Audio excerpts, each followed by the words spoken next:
What's up, Mr. Hicks? How you doing, brother? Good, man. Good to see you. Well, I'm glad you came up and got this done on Freedom Friday. For those of you who don't know Mr. Hicks has always been a mentor to us. He would be the one guy, if I had one phone a friend, I don't care what it would be about, if I needed an answer. And it'd probably be you, man, especially when it comes to business. You have a huge success track record. When I first got into the business, you're probably one of the most successful young guys I've ever met. Not so young anymore, but you still look good. well, thanks for the first part. Yeah. And, fuck you on the second part. I'm still good. Young. Yeah. You look good. We were kids. I mean, I didn't know anybody in their 30s with, I think it's different now with Instagram, but you always had a pretty cool life, always had cool stuff, doing cool things, but we didn't have Instagram back in 2005. So. Right. Yeah. Thank you, man. Thanks for the compliment. Yeah. So what's been going on, brother?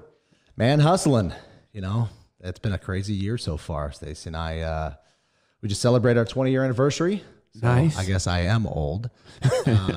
So 20 years, we've done a lot of travel this year, and things are just crazy, man. The market is insane right now.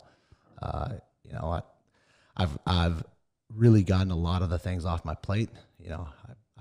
One of the things that I've learned, I just recently learned at the age of 46 is I love chaos. And I keep on going through these cycles and these loops where I just keep on bringing on more and more projects. And it's just like I'm a Leo and I can just add more on and I can accomplish it. And then I add all this shit and I'm like, fuck. Dude, I got to complete all this stuff. And holy shit, it's stressful and things don't go the way you want. And so the last year I got all my other projects off my plate. I finalized them. Beginning of the year, I had a little bit of that stuff to just kind of hang over to get over a bunch of travel, and business is crushing right now in my mortgage banking business. Nice, dude. So mortgage banking crushing. I know, you've been through, how'd you get into the mortgage business? It was 97. In 1997, I was bartending 2 jobs and I was working for Minolta selling copiers.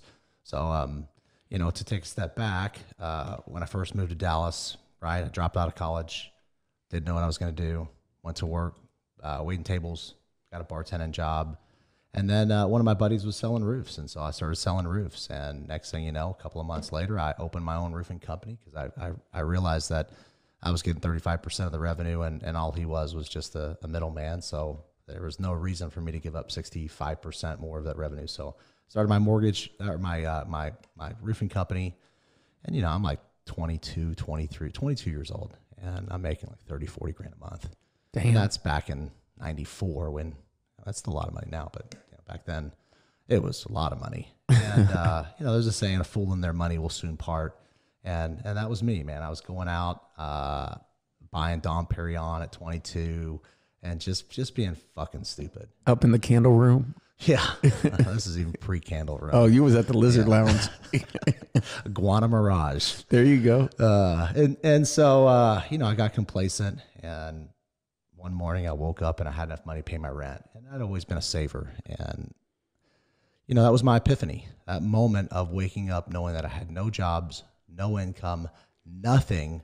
I had 1 month rent. I had 1 month to survive. And, part of my DNA, and as I've gotten older, I've learned too, the story in my head, right? The story in my head was always I was going to end up broke and a failure. And, early on, I, may not have thought I was worthy. And I was scared to death. I didn't want to follow my brother's footprints, who would move out and move back in, move out, move back in. And so when I moved out of my parents' house at 17 to go to school, I said, the one thing is I'm never going to fucking move back into my parents' house, no matter what. And here I am, 22, 23, had started a business, made a lot of money, felt like I was a successful young entrepreneur, and here I'm broken. I got enough money to pay my rent. So, I knew I had to do something because I had to survive, and I swallowed my pride and I went back to bartending because that's something that I knew I could get an instant job and I could start generating cash, within a couple of days. And so I got a job bartending, and then about 2 months later, I got a second job bartending. And there was a guy that was coming in one of the restaurants that I worked at bartending, and he was selling copiers at Minolta. He was driving a brand new BMW. And I was like, man, this is pretty cool. You guys hiring? He gets me an interview. I get a job at Minolta. So now I'm working the 3 jobs. And I'd work from 8 in the morning till 5 selling copiers, in my polyester cheap ass suits, at 103 degrees, knocking on doors, before that, sold roofs, banging doors. That's how we sold them. And then I would get off at 5 and I would go to Trulux, and I'd work from 5 to 10 or 5 to 11, kind of Monday through Thursday. On Friday, I would work from 8 to 5, 5 to 10 at Trulux, and at 10, I would go to Broadway Grill and work from 10 to 4. Saturdays, I'd work from 4 to 10 at Trulux, and then 10 to 4 at Broadway, and then I'd work every other Sunday. So, I was just hustling, right? It just scared me. It scared me so much that I said, I'm never going to get to this place again, that I don't know how I'm going to feed myself or how I'm going to pay my rent. And so I went in just hyper work mode, and I was working so much all I could do was save money. It's like, how could I spend any money when I'm working, 80 hours, 90 hours a week. And it got me mentally, in a good place. And then, along the path, I'm selling copiers. I had 2 zip codes in Dallas. There were more blue collar type institutions that were in those zip codes. And so like I could sell a copier, but when would I ever sell another copier, right? Okay, the lease comes up, I could go resell them in 4 or 5 years. Most of the people didn't need copiers. No one was ever going to refer me somebody in those zip codes. Like who's going to say, I know somebody needs a copier and refer me somebody. And so it was always going to be about me just banging on doors. And there was a really low glass ceiling. I could make 50, 60 grand a year, but I was never going to get past that. And so I was always going to have my side hustle to make money. Some guys started coming in, Trulux again, and they were doing really well, and they were in the mortgage business. It's like, man, checking these guys out. Would you always be like looking at checking them out when they came in and seeing, oh man, he tips good. He's got a nice watch. What's he do? Yeah, you're checking them out. You're checking out their cars, their watch, the money that they spend, and just kind of their demeanor, and like, man, that dude can do it. I can do it too, right? You just kind of sizing them up, and I'm like, man, I'm working 3 jobs. I could out hustle these guys. So that's what I did. I found someone to hire me in the mortgage business. I didn't know anybody in the mortgage business. And I went and found, actually, I had one friend that had just gotten in, and I interviewed with the company he was working for. They hired me. I quit Minolta. I kept my 2 bar jobs because, it's still straight commission. And, I wound up working 2 bar jobs for 6 months because it took me 6 months to start making regular commissions. And then eventually I dropped 1. And then, I got to the place that I was making enough money in the mortgage business that was replacing the entire income I was making. And that was my goal, is once I could replace the entire income, then I would get rid of the second bar job. And that's really the launch, right? That was the way I got in. But you did. I mean, when I met you, man, you had a huge mortgage business. How long did it take? I mean, what year are you in right now? Like what year did you get started? 97. 97. So it's 23 years. So yeah, in 2005 is when I hooked up with you. I think we had lunch at Lone Star or whatever that steakhouse was over there on Preston Road. Yeah. What was that one? Yeah. And, but yeah, dude, you were what, number 2 loan originator in the country? At one point, I was number 3 in government loans in the country and number 13 in total loans. Gotcha. Man, that's huge. How many, I mean, what skills did you have to learn to go from, becoming a lender to actually running a huge mortgage business? So we got in 97. First couple of years I was figuring out, right? The first company that hired me, those guys were doing manufactured subprime homes. That was all they did. They didn't have government FHA loans. They had never done a conforming conventional, like normal Fannie Mae loan. They didn't even know what that was. They just had this niche of subprime manufactured.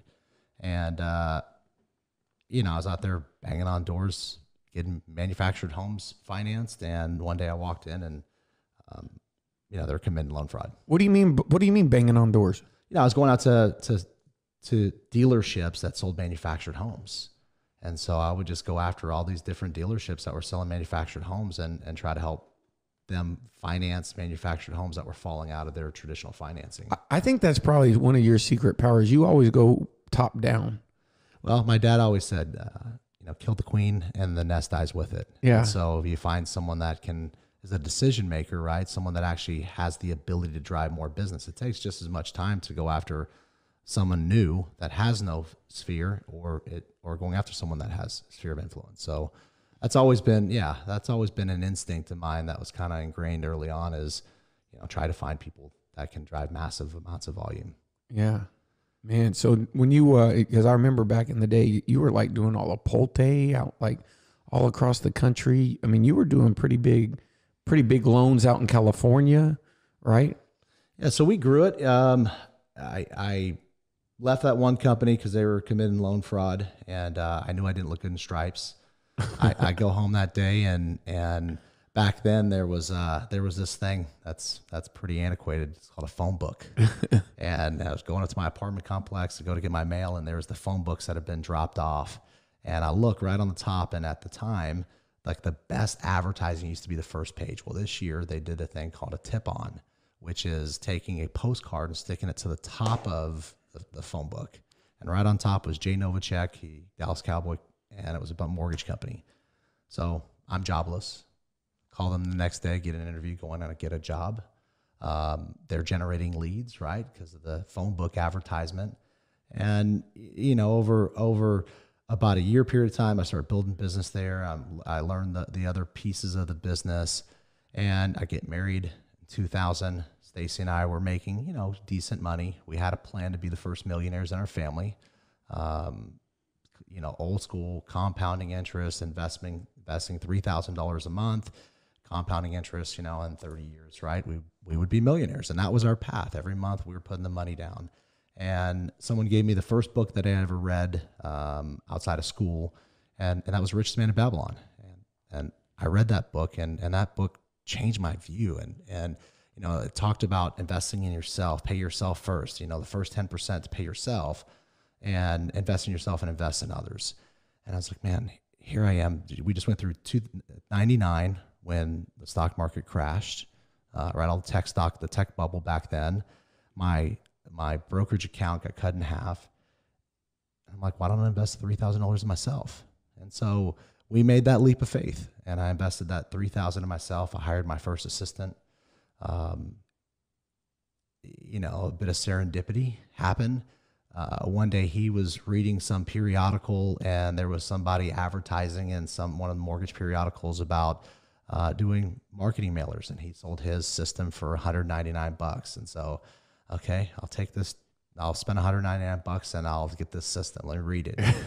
And it was about doing mailers, and I had never done any mailers. So we read it. Back then, the data wasn't ubiquitous. Like, you couldn't get data. Data came from title companies, and Texas is a non-disclosure state. And so the data really wasn't that good. And so I'm like, okay, how do I find data of people who, could refinance or could use our services? So let me just go to title companies, and let me see if they'll start giving me access to, back then, their microfiche or the data, or people that I could, find that bought houses in a certain period of time, because you couldn't get the note, so wouldn't know what their rate was. But I could figure out, based on a period of time, that the rates were on average here. And at the same time, I figured out that there was also a lot of people that had property tax delinquencies in Texas. And I could buy this list. And back then, you'd go to the county and you'd buy it, and they'd print it out on that big ass computer paper. And so they'd print out this ream that was, like a foot and a half, and it had everybody who's delinquent. And it's public records and how much they were delinquent. So now I've got somebody taking and putting that into an Excel, a CSV file, and dumping that into mailers. And so I'm mailing to these people to get them out of their tax delinquency so I could refinance them. And I'm getting data from, some of the title companies. So I just started doing some mailers, and, we invested $3,000 or whatever that month, and it generates us 2 loans. And now we make $6,000 off the 2 loans. We put the $6,000 back in, and it just starts growing. And then something really crazy happened. Rates dropped. And my mother-in-law had an FHA loan, and she got this letter from JB Nutter, was the name of the company, and it talked about a streamlined FHA refinance. And I didn't even know what the hell a streamlined refinance was, but it looked pretty cool. So I called my account executive for Wells Fargo, and I start asking questions and start learning about this FHA streamlined refi. And then I start doing some mailers for streamlines, and there were no documentation. They were easy. I mean, you could refinance somebody back then with, you know, a 500 credit score and get them a better rate to save them 1.5 and no out of pocket. And we just start growing it and growing it and just putting the money back in and putting the money back in and putting money back in. And what do you mean by putting the money? You just weren't taking a paycheck, or you were just? I was paying myself my normal, you know, like 10 grand a month salary, but everything outside of that, I was putting back in the business. I didn't increase my lifestyle at that point. You know, I was just putting it back into marketing. And so it was compounding at a rate that was pretty freaking fast. And next thing you know, we're up to like 40 loans a month. Back then, loan amounts were super small, like $120,000 is our average loan size. So you do 40 loans and it's like $4.8 million. Now people do like 10 loans and it's the same. But we generate a bunch of loans. And then we start figuring out like, hey, who else has got data? MLS is a pretty data-rich environment. How about we start to scrub MLS and see what data we can pull out of homeowners that bought in certain areas? And, you know, back then I started getting some data, started doing more mailers. And, And you started making a lot of money. Yeah, we were making a lot of money. And that's get money. You know, that's kind of one of those upper limiting beliefs start kicking in. You know, you start making more money than you had imagined. And, you know, Stacey and I's goal of being millionaires in 30 years was a chain 2. And then you start like, okay, is this my life? This isn't my life. I'm going to end up broke and a failure. And, you know, start going through that story in your head and you keep on hustling because I wanted to get out further ahead of that. And, you know, and you know, we had a lot of grit back then. We didn't have a lot of systems. We didn't have a lot of processes. We didn't have a lot of experience in the business. We just had to hustle.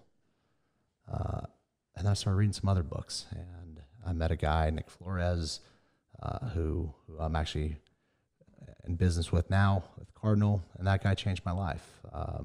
Same age, both in our early 20s, you know, 27, 28, and this guy had built crazy processes and systems and CRMs and things that just blew my mind. And I went back and read a book. Let's see, what was it?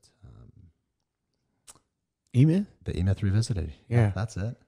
And that book changed my life. And so I just became obsessed with systems. And, you know, I can't manage people. I can manage systems. And, you know, becoming super detail oriented and, you know, copious notes and how do I create a process and a system that could work without me having to be the driver, right? Because I built the business around me. And if, you know, speed of the leader, speed of the organization, if I wasn't there, the organization didn't run. They didn't run at the same cadence, the same frequency. So I started focusing on building this stuff, and it really, that's what catapulted the business.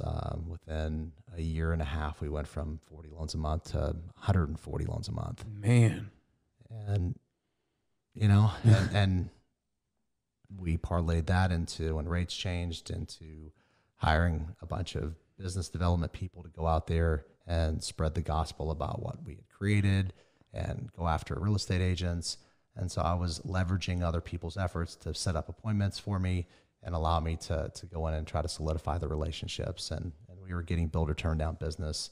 And that same aha type moment, like, okay, most people are getting some turn down business here locally, but there's got to be turn down business in other markets. Like, who makes the decision? You know, so we had a relationship with Pulte, and at one point I wound up getting connected with their regional and their processing center out of Denver. And I flew out there. I was going to do a presentation. I had my deck, my PowerPoint, and I was reading a book about a guy named Eugene O'Kelly called Chasing Daylight. And as I'm landing, I finished the book, and I had this whole deck done. And I think about the book, and I'm like, man, this book is about quality of life. I mean, it's changing my perspective on everything. And what these people want is quality of life. Like, they're sending these loans out to loan companies that are originating on their behalf, but they had to micromanage every aspect of it. It's like, so I'm giving you the loan, but I still have to do everything because I got to make sure it closed on time, and they're half-ass, not, you know, getting things done. So I'm like, okay, what these people want is they want to be able to hand a loan off that they can't do and have quality of life to know that it's going to close on time and fund on time. and that will guarantee it, and we'll guarantee them a closing time and a penalty that was self-imposed. And that's what we went and pitched. And next thing you know, the next day my phone starts ringing from Colorado, and then I find out who was connected to the people in California. And the next thing you know, I'm having conversations with California, and then they're sending me business, and then Florida, and we just started growing with all their regions and getting a large percentage of their turn down business. Man, that's incredible. It seems like you always have a book. There's a common theme here. Yeah, I early on I didn't have mentors, but books were mentors. And the ideas, right? The idea of something and the implementation of that idea was something that I was good at early. I would take one centralized idea and say, I'm going to go crush this piece. I'm going to add this piece to my repertoire, to my life. So when you said, like, here's what you said to me one time. You said a lot of things, and you said, first of all, say, hey, how long is your podcast usually? Well, I would tell you that your podcast could be one of the longest episodes. I'm going to be respectful of your time, but you've just said a lot. One of the things that you said to me was, when you go, you'll remember because you said it. I'm sure you still think this way, but you were like, when you're going to try to make money, you do all of this work to try to make it. And then it's like something switches and you're trying to keep it, right? And so yeah, as we get older, you start to look at things differently, right? You start to have more responsibility. You've got a mortgage and a car payment and maybe kids and school and education. And, you just have all this stuff, this responsibility. And so things did switch, right? There's a certain point in my life when I've got, 40, 50, 60 employees and the heaviness of the responsibility of their kids' educations and their mortgage payments. That, I had to be a better steward, and I couldn't just be as crazy and just throw money at everything, trying everything out, because at some point then I was going to put all of their lives at risk. If you could go back in time and whisper in your own ear and give yourself advice, what's the one piece of advice you would have given yourself? I would say that one of the biggest learning lessons I had, and I want to reframe, right? Because I wanted to say mistakes, but I believe everything in life is a teacher or tormentor. So I don't want to be a victim ever, and I don't want to ever I make mistakes, but I'd rather make mistakes in things that are teachers in life. And so I can learn from it, and I can own the t-shirt, right? So if I spent $100,000 on something that I lost money on, that associates pain. But what was the lesson? What did I learn out of that? And how can I apply that in my life? And throughout my life, there's been millions and millions and millions and millions of dollars worth of lessons. And, when the Great Recession happened, we gave back a lot of money. We lost a lot of money. And I felt at the time after it happened, I was like, okay, we hire people with gray hair to sit on our boards. And this was a gray hair experience for me. I'm 35 years young. How blessed am I to be armed with this knowledge, right? This knowledge that when this instance happens again, I look at Warren Buffett, man. The guy just knows, when people are running out, that's when he's running in. Rothschild says the time to invest is when there's blood on the streets. And that was a time that I had to learn the lesson. We go through the recession. I just built my dream house. I started another business, Evolve, and I pulled myself. I turned the business around. We're making a ton of money, but I just completely walked away from it to do something else. And there was a lot of pain associated with finance at that time. I sell a bunch of my stocks, right? I bought Apple. So we're in Hawaii last week for our 20th.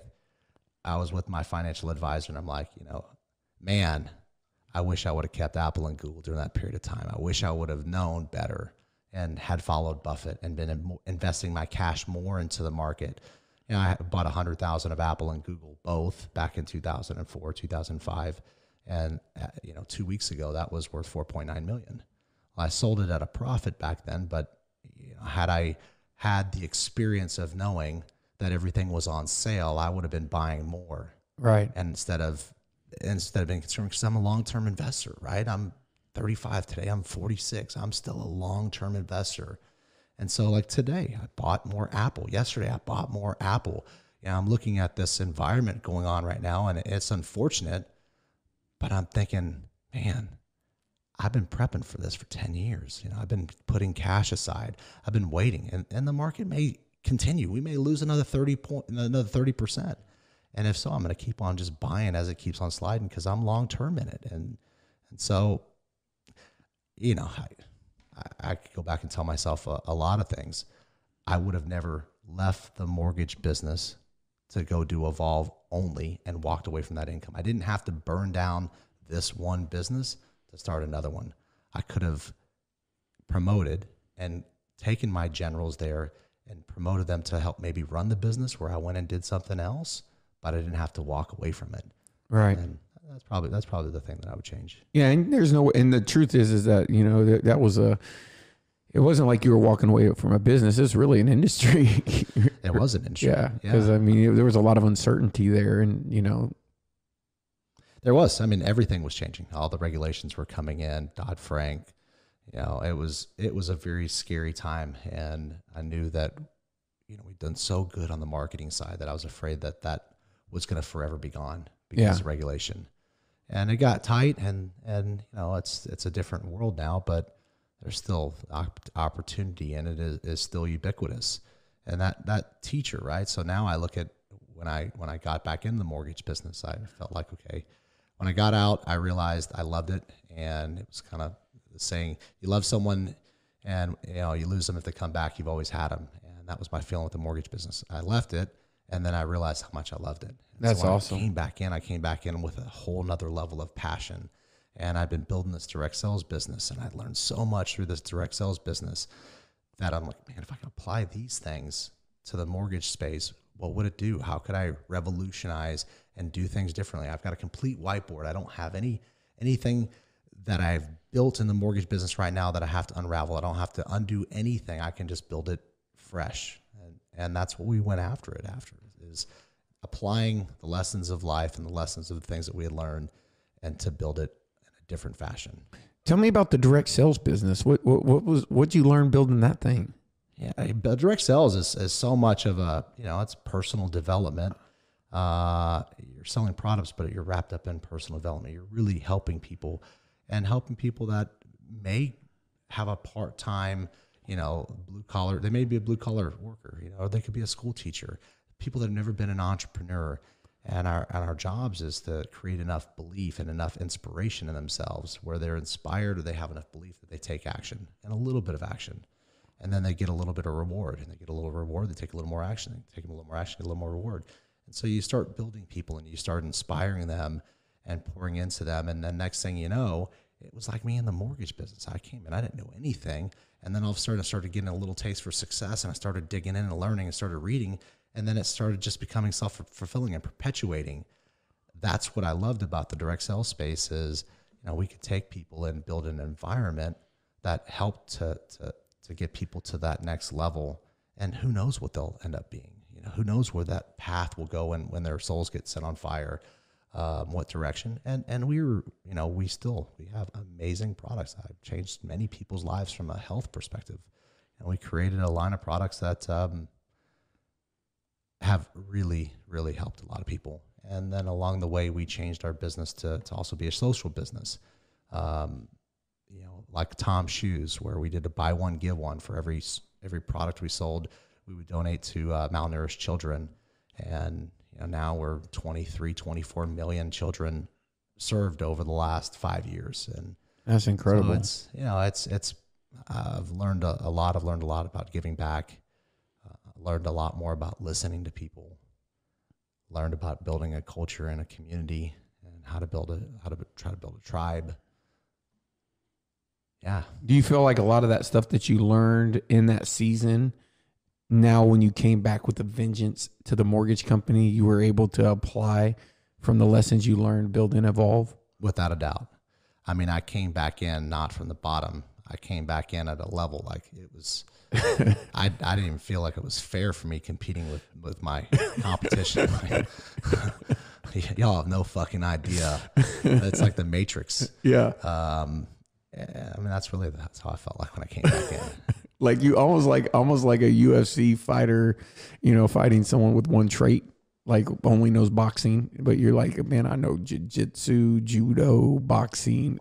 Because you had to understand like currencies in different areas and exchange rates and going into new countries and regulation. I mean, obviously you have regulation here, but when you have to know it in every other country and you're running that business at that level and you have tens of, if not 50,000 distributors and people and culture and egos and all of that stuff. There was a lot of learning. There was a lot of learning about ego is something for sure. And leadership was a lot that learned. And you're right, in different languages. And you also learn that everybody's the same. Everybody wants the same thing. They want to provide for their family. Values are typically the same when you go to these other countries. But yeah, we learned. I didn't know anything about manufacturing. I didn't know anything about science, shipping, procurement, using co-packers, building an online business, building a business that could spread person to person. I mean, it was a huge learning curve for me, but I've learned a lot. That's awesome, man. So what do you think about the mortgage? What do you think about the mortgage business today?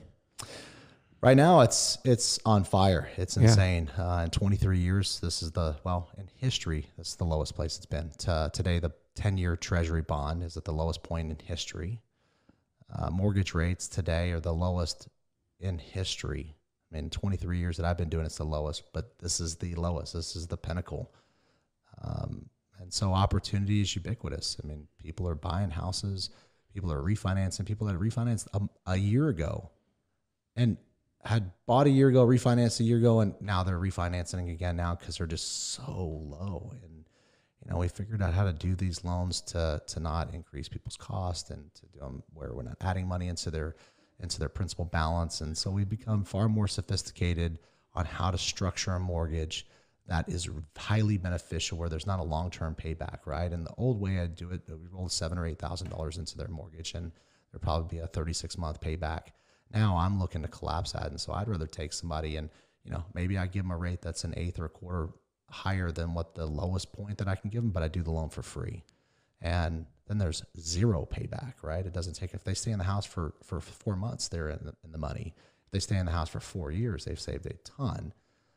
So we are in a really, really great place. We've got really good technology, very efficient. We're blowing through them fast and furious, and it's exciting. There's good energy going on in our office and in our groups. And part of me coming back into the mortgage business was I wanted to use what I learned in the direct sales business to build a big organization, a wide organization. And instead of it just being around me and my personal production, I wanted to be able to take what it was that I learned and be able to apply it and teach it to other people, and be able to find other groups of people that had synergy that we could help them to grow their business. And so a lot of what I've done here in the last couple of years with Cardinal is built a division. And now I've got groups and branches all across the United States that we're helping them grow their groups and their branches. And one of my philosophies is about the power of the collective. And we've taken this approach where if somebody has a mortgage group or a branch and they're a branch manager and they've got a couple loan officers, they're doing $6-7 million a month in loans, and they're generating maybe $180,000 a month in revenue. And they pay their commissions, they pay their salaries, their SG&A, their overhead. There's a little bit of money left over for them, but they can't afford a bunch of the tools and a bunch of the things that could really help propel their business. And so what we've been doing is going in and like, okay, let me fractionalize, right? If I was going to buy a jet, I don't have enough time to use a jet full time. So I would go fractionalize a jet. How nice would it be if I could go in and partner with you on a lake house, right? I can't use a lake house that much. I'd use it, 7-8 times a year. And so you and I go buy a lake house together, and we use Airbnb to rent it out in our downtime. And now all of a sudden that thing became free, where it costs us very little. Like I only paid for the 7 times that I used the lake house instead of paying for a payment for 52 weeks out of the year that I only use it 7 times. And I may use a jet ski 3 times, and I may use the boat twice. But to be able to have access to all these toys and just pay for my fraction of my use would be beneficial. So why Right. wouldn't we do this? You know, if we can get to scale and we can grow it, then we can take the power of collective and just take a little tiny fraction of investment from each person. And then we go buy these things that everybody has access to. And so that's what we've been doing in our collective division, is that fractionalization where, you know, we've got control and we've got a bunch of cool toys and things that are allowing people to really grow their business. And now rates have gotten to an all-time low, and seeing their businesses blow up and their incomes get to a place that some of them could never imagine. That's, you know, that's really rewarding. You know, a couple of guys that are in my group, you know, talking about investments and how to really help them grow long-term to set themselves up for long-term success. That's fun, man. I mean, I'm digging every bit of it. And now I got my slate clean where I'm out of my pattern of, you know, adding 8 spec homes on top of it, and, you know, it's got all my Evolve stuff and then got my personal stuff. It's like, now I'm focusing on my one thing again. And it's been a long time since I've focused on the one thing. That I got away from it. And I think it's important, you know, find something that you love and that you're really good at, and go narrow and deep. Don't go wide, narrow. So what are you saying you love the most? The mortgage business for sure. And But is it? Because I have a feeling I was about to say before you said what you said. I was like, man, you just feel you feel the vibe of happy. But I mean, I feel like this is just my 2 cents. I feel like you like to talk business. Like, you know, every time I'm with you, we could be at a conference or something. You like to talk about the new, like you like to be on the prowl of improving, making things better for the customer. I know you're an advocate for the customer, you know, reading, growing, looking at other people. It just seems like, you know, the mortgage business is the place where you're able to apply all of that in a way that's rewarding. Maybe that's because, like, for me, you know, helping other people I know is important to you. You're able to do that with this fraction business model where you can give people opportunities they would have never had, because you do better together than you would have ever done apart, because you're able to put those systems in place. Yeah, I find this is a place that, because I know it so well, that I can apply those things. You're right. And I take pride in it. I enjoy it. And it is fun to... You're a systems guy. To have the thing. Yeah, I love systems, man. I get off on it. It geeks me out. And like to be able to really get something so dialed in and so refined that you feel like it's a Picasso, the way it works. And, you know, right now, just the way of internally, it's inside of our actual office, just my team. You know, I went to Hawaii for 2 weeks, and that's the longest I've been gone. What I used to always do is, I'm still a micromanager. You know, I've got anxiety that sets in sometimes. I'm one that, you know, it used to be my cell phone would create this level of anxiety because I just want to be able to just attack, right? One of my things, my OCD things is every night I want my inbox to be at 0. And so like emails at bubbles. If I open my phone and there's like those little bubbles where it's like you got 3 messages, you got 5 emails, you know, I don't want any bubbles. I can't, that shit drives me crazy. If I see someone's phone and they have 67,000 emails, like I would lose it. Like I'd hire somebody to just go through and wipe out all those emails for a couple of days because I just want it. So that's, you know, part of my makeup. We went to Hawaii, and my team is so good and just so dialed in that they really protected me. I did not feel the anxiety of having to have my cell phone. Like I could put it away for 3 or 4 hours, pick it up for a second, see if there's any emergencies, and just get back to, you know, drinking a margarita and getting a tan and spending time with my wife.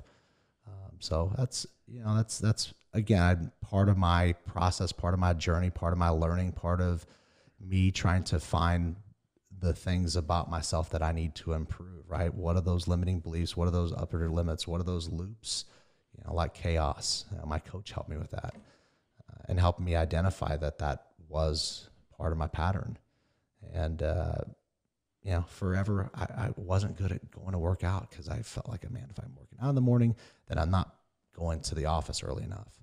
And now I've got myself in a really good place to get up in the morning, I meditate, I work out, and I don't have anxiety about getting in the office at 9:30 or 9. Like, you know, I'm feel like I'm in a really good place that I feel worthy enough to spend time on me. Yeah. Instead of me having to spend time on everybody else. That's awesome. Yeah. It's been pretty empowering. That is amazing. Old cousin Jesse Itzler says, Jesse, you know, Jesse, he says 3 hours a day. He says, the best speaker I've ever seen speak, hands down, 100, nobody better, in my opinion, that I've witnessed speak on a stage. We have him, my mastermind group for the mortgage business. End of April, we have Itzler come in. So there's a group of 30 of us, and he's going to come speak to us for a day. Yeah, I'm excited about it. Yeah, he was the best speaker I've ever seen speak, and I don't know if it's because, you know, he gets to share, like, the first of all is because he's so humble. I mean, like, you know, I mean, he's super uber successful, and none of that stuff even rolls out like sublime. I mean, he's talking. I mean, he tells great stories. He's a great storyteller. He's an entertainer. But when I went and climbed the mountain, he did a 29-0-29 the very first year he did that. So you had to climb a mountain 17 times.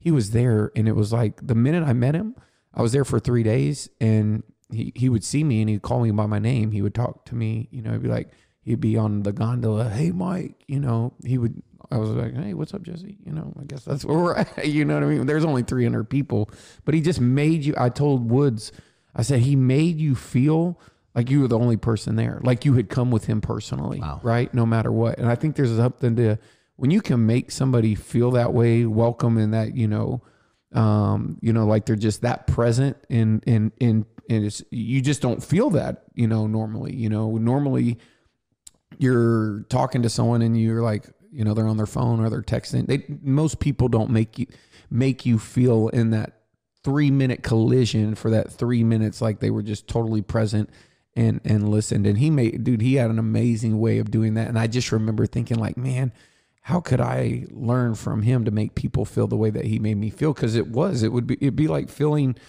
something you never felt often, you know, if you just didn't feel it. He just made you feel a certain way. And I think that in return, probably just like books, I mean, I'm sure at the DNA that has, you know, opened doors for him, you know, that he probably maybe knows or doesn't know. But I know that when you're around him, you're like, man, I want to be around this guy, you know? Yeah, I think he's definitely learned the ability to have spaciousness. Yeah. And has gotten probably to a place where, you know, these devices are amazing, but these devices could be so detrimental. Yeah. Because we become so dependent and so reliant on them. And you know, so much of what I like about the mortgage business is I like that instant gratification. I like the game of it. I like to be busy constantly and feel like we're doing something. At the end of the day, we accomplish a lot. And you know, we're talking to a lot of people, and there's just energy. For a long time, like the cell phone would be kind of an addiction, right? It's that same thing. It's instant gratification. It's accomplishing things. Seeing someone like Jesse, yeah, you really recognize the ability to actually shut that stuff off and be present. Right. And I could see where that would make someone wildly successful if they spent all their time being present and listening and applying their time into other people. They don't need any of this. Was there ever a time where you were thinking about downsizing and then you reversed and said, I mean, you know what I'm saying? Like playing defense, downsizing versus step back into playing massive offense and switching the strategy? Absolutely. Twice, you know, and both of them were time of fear. So 2008, when the mortgage business pulled back and, you know, we're losing a bunch of money. I had all the pressure of all the employees. We went and worked with another company. That company imploded. And now I went and paid everybody that didn't get paid from that company out of my pocket again. At that time, I'm like, man, all this responsibility. It's just that was too a much. T-shirt. It was. And it was like, I'm like, okay, I didn't want to downsize. Like, I don't want all this responsibility. I want to be able to just go originate mortgages, and I'll have 4 or 5 employees, not 50. And I don't have to worry about 50 people's families. So I did. I pulled back, and we grew it again, and it got big, and I was worried about all the regulation. I started Evolve, and in the Evolve business for years, like I lived on my savings for many years. I didn't pay myself anything. I put money in, I'd invest. I have my expenses, and I didn't pay myself a salary. And then it got dark for a while, because now I'm seeing my savings really start to dwindle, right? You start to see the dent in it, and it's like, I still live a pretty good life. I still spend money. So I can't do this forever, because I'm going to wake up broken, a failure. And at that point I had darkness. Like I was surviving. Like I wake up every morning, man, I didn't want to go into the office because I just had all this pressure on me, and I just kept on wanting to retreat. And every morning I'd have to get up and I have to go do it, but I wasn't enjoying the experience of it. And one morning I woke up and I'm like, this isn't me. I'm not going to live another day that I don't have my dream anymore. And that's what I realized. Like, I've always been a dreamer, and reading has always been a thing that allows me to dream. Like, I get ideas and I can think, and I can be, in this space that anything and everything is possible.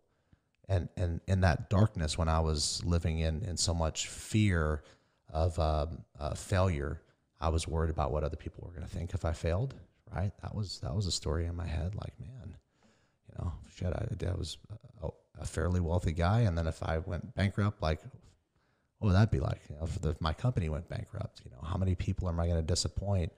And one morning I woke up, I gotta take care of me, and I gotta take care of myself cognitively. I need to start reading again. And I started reading, and I started meditating, and very quickly my dream came back, and then I got focused. And all the things in my life that at the time I had a bunch of people that were working in Evolve through companies we acquired that I didn't like. And a couple of people I just didn't trust. They were very nefarious. They just didn't have the core values that I had. And that was a big part of the stress. And so we made a decision to cut out the cancer, so to speak. And I made a decision that we'll cut it out as deep as it is to save the patient. But if I lose the business, then I lose the business. But I'm not going to have this experience anymore. I'm not going to be around people that I don't think are authentic and genuine, and I don't want to be around. And we took a big step back. We shut down a bunch of markets, but it saved the patient, and it saved the business, and it turned the business around, and it got where the business was fun and healthy, and it changed everything there. And at the same time, I got back in the mortgage business, and I did it in a way that I'm like, okay, at first I have to do it quietly because I don't want to disrupt Evolve, and publicly everybody see that I'm doing something else. So let me do this on the side while I'm still CEO full-time of Evolve. And so I did that for a couple of years, on both sides of the fence, until I got a really good CEO to come in, and a really good executive team that took over Evolve, and they run Evolve full-time. I'm on the board. I'm a co-founder, but I have zero day-to-day visibility. I mean, they are operating and running the business, and it's a blessing. They do a good job of it. They love it. They're passionate about it, and I'm doing my thing too. That's awesome. You got any other exciting businesses you think you're going to be getting to into the future? Yeah, not right now. My 2020 motto is keep the chaos down. So focus on my thing. Try not to get more distractions, and just keep on going deeper and deeper with the mortgage banking world. I told a buddy, a business partner of mine, I said, have you read the book Traction? You know what they say in Traction? If you want to get traction, you got to increase the load. They said, I don't know. I didn't read that part. No, I don't think we need to increase the load. One time Jay told me in the audience, we were listening to Barbara Corcoran speak, and she was talking about failure, and Jay looked over at me, and this is a story that only me and him know, but he knows this happened. And he looked at me, there was one chair in between us, and he tapped me on the shoulder. He said, man, we ain't trying to fail enough. We need to increase our effort at failing. And then about 9 months later, he walked in my office like 6:30 in the morning, and he said, hey, man, remember when I told you that event? He's like, we can stop that, dude. We don't need to try to fail no more. I think we need to back that off a little bit. So, man, dude, I mean, failure, one of the things that I think is Before we leave, one of the things that I wanted you to, you just shared so much with me. Time kills deals. Meat shall inherit the earth. You've given so many mental models for me as an entrepreneur. I don't know. One of the things that I think that I feel like you always have the right, whether it's fake, meaning whether you're just really good at acting, you always seem like you have the right demeanor. You know what I mean? Like you don't ever seem frazzled. You always seem like you got it all together. You know what I mean? I don't know how you do that through all of those different things, how you keep just everything. So maybe it's the meditation. You do that every day? 4 to 5 days a week. Yeah. It helps. It helps. And I've come in and out of it. I've been on the path lately of meditation, and I feel like I'm in the best place I've been in a very long time. Like I feel like things are, knock on wood, just amazing all around. Meditation helps.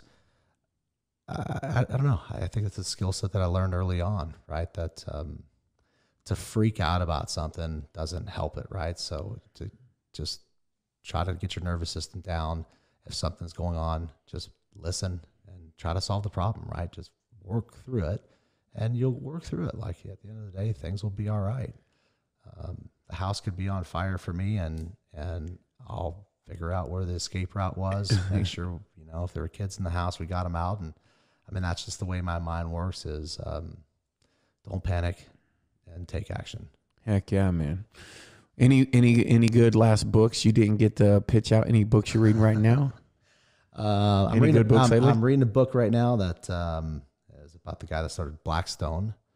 Oh, really? Yeah. It's pretty, right now I don't know. I'm listening to Audible. I'm probably 3-4 hours into it. And it's, fascinating. I love books that are biographies or autobiographies. I love reading about business owners. I listen to a lot of podcasts. I definitely listen to Rogan's podcast. How I Built This is one that I listen to a lot. It's 1 hour of some CEO or some founder of a business. Like Blake Lively's was great. Itzler's wife. So those things inspire me. Just hearing people's story. How did they get to where they are, and how did they start? And usually it's the same. People start from humble beginnings, and they are inspired, and they grind through it, and they take risk, and what the lesson is. Heck yeah. How did they fail? They all have failures, and those are, fail forward, right? We do all fail, and I've learned to dust myself off and to stop worrying about what other people think, because they're not thinking about me. I'm thinking about how they're thinking about me. And so I just needed to stop worrying about that shit and go do my thing. Yeah. What is it that I want out of life? And just go be the best at that.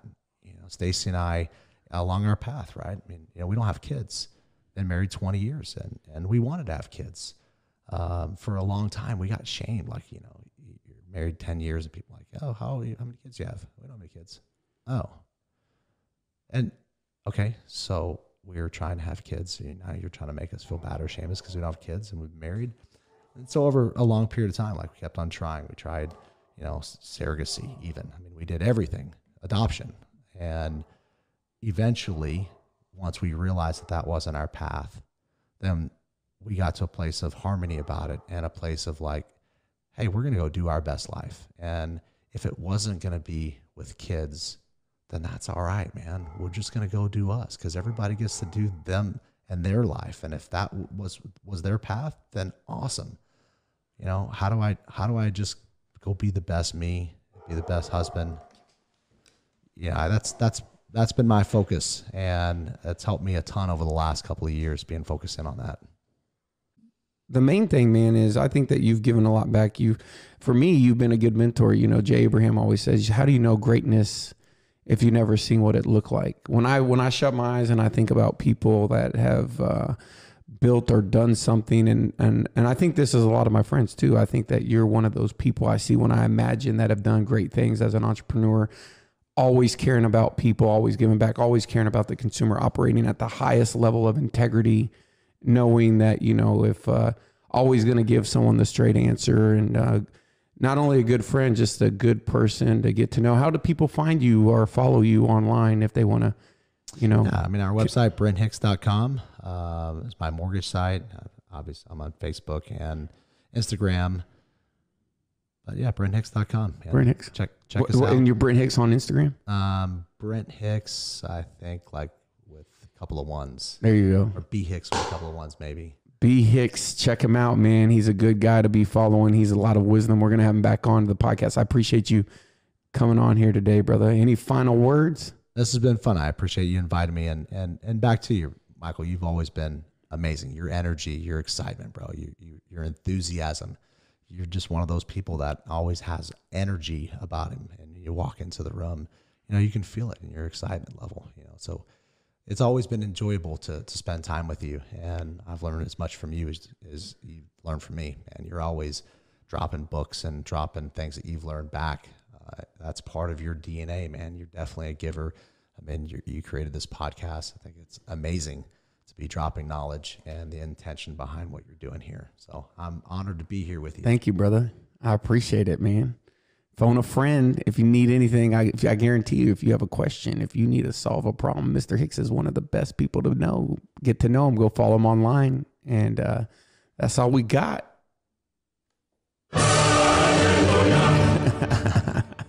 See y'all. Sweet. Thanks for checking out the Get Money Now podcast. I hope you enjoyed it. If you did enjoy it, you're really going to enjoy our Facebook community. You can become a part of the group by going to joingetmoneynow.com. And also, if you enjoyed this episode, make sure you subscribe and turn on the notifications so you can be notified of all the new episodes.